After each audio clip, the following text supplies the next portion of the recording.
বিমানবন্দরের কাস্টমস গুদাম থেকে ৫৫ কেজির বেশি স্বর্ণ চুরির ঘটনায় ডিবিসি নিউজকে সাক্ষাৎকার দেওয়ার স্বর্ণ ভাগ বাটোয়ারার প্রত্যক্ষদর্শী রত্নাকে হত্যার হুমকি দিয়েছে অভিযুক্তরা।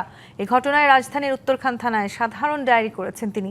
একই সঙ্গে স্বর্ণ বিক্রির নতুন তথ্যও এসেছে ডিবিসি নিউজের হাতে।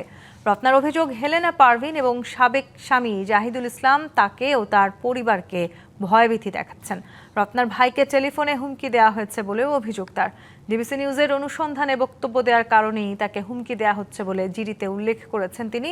এদিকে ডিবিসি নিউজের অনুসন্ধানে স্বর্ণ চুরির আরও একটি নতুন তথ্য পাওয়া গেছে।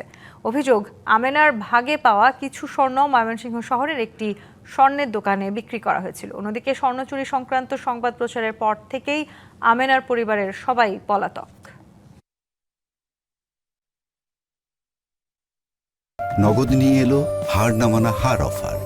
সর্বনিম্ন ১০,০০০ টাকা রেমিটেন্স নগদে পাঠালে থাকছে স্বর্ণের হার জেতার সুযোগ।